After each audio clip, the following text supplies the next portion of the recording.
Well, Coach, obviously, huge game coming up, but you've been calling them huge games for a while, so it shouldn't be too much of a change for your team. No, not at all. We referenced going into conference play that it was going to be 5 cup finals, in the hope of making that conference tournament. And so far, the boys have acquitted themselves well, and we look forward to the challenge tomorrow against a very good Bowling Green team. Daniel, Marcus, is there a little bit of a feeling of you guys maybe hitting your stride at the right time? Is there, a good feeling going around? Yeah, I definitely think so. All the boys have been playing really well. We've been playing ball in practice. Great. So I think it's important for us to get these 3 points this weekend for the program, for the team in general. We haven't been involved in a MAC tournament in a while. Personally, I haven't since I've been at UB. So just to get the win and 3 points this weekend to solidify our spot would be huge for us. Yeah, it's the biggest game of the year. We say that every week almost, but really it is this time. 3 points gets you in, and it's crazy how quick it came. But yeah, 3 points and we're in, we're going to play all out and we're going to get the win. Talk about the adjustment you've had to make, Daniel, from playing a more defensive role to a more attacking role. Yeah, it's been great. It's a position I love to play. It's one of my favorite positions. It allows me to create and get involved in attack a bit more. But it comes down to where the team needs me most, and if I'm producing at defensive mid, I'll continue to play there. But if I need to drop back to left back, I can go there as well. So it's whatever the team basically needs. Marcus, you've had to make a transition like that in the past. Are you kind of impressed with how quickly he's adapted? I mean, you've been a defender and a forward and a wing, etc. Yeah, no, definitely. I think Daniel's done really well. I've known him from club. We played club before he even got here, so I knew he had the ability. Very technically sound and stuff like that. So when he made the transition, no one was really worried or anything like that. We just knew he was going to get the job done, and he has been getting the job done, and we could see with the results. And Coach, obviously you're looking for adaptability from all your players to be willing to fill into any role.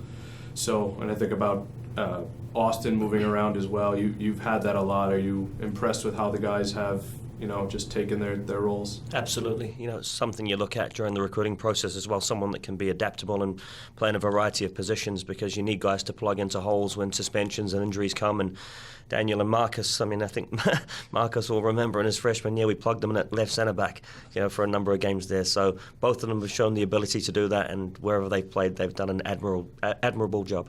Looking forward to Bowling Green, what should we expect to see from them? Well, they're very good at what they do.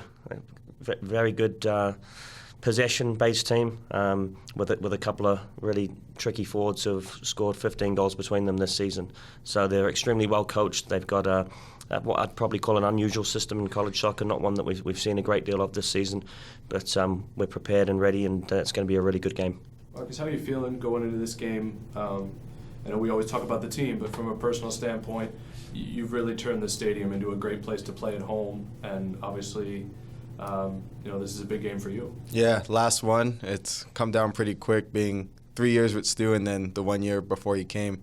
It's crazy how quick it came, but it's great. Last game, with this opportunity to get 3 points and put yourselves in the max, you just kind of dream about the end result, but there's 90 minutes or even 110 before you get there. So we're trying to work as hard as we can, and hopefully that'll be a good experience and a good kind of sending off for our senior guys. Stu, I know you have different feelings with seniors because you're always building forward. You're always looking at the next game, but you have to stop and reflect on the guys who will be leaving at the end of the season, right? Yeah, we do. We're hopeful that it doesn't get in the way of the game, because it's always an emotional evening for everyone, and we try and leave the big celebration to the end of year banquet. But at the same time, it's going to be nice to honour the 3 seniors tomorrow, and with a great deal of respect for what they've given us over the 3 years that they've been here. Yeah. And Daniel, what are your takeaways on the seniors? It's going to be tough losing some of the seniors, especially guys who had such an impact on a team like Marcus. But like Stu said, it's going to be an emotional night. We just got to keep our emotions in check, obviously, stay mentally tuned in, and just play 90 minutes and get that result. You guys have been a battling team. I mean, you've won games where you were trailing to start. You've had to hold on in some games. You've come back to tie. You feel like you've been prepared with pretty much any scenario that could present itself over the course of a season? Yeah, you have to be.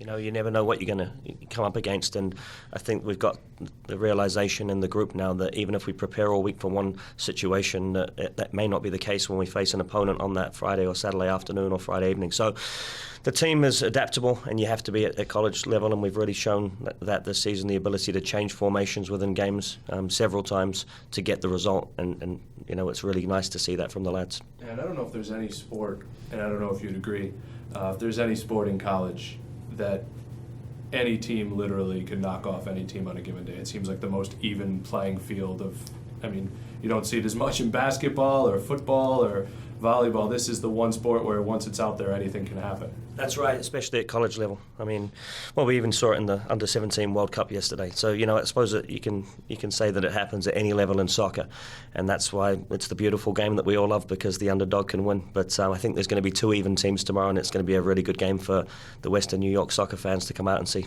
Finally, it's tricky because you guys play in a gigantic stadium, but you've had some really good crowds this year. Are you hopeful for the student support this weekend?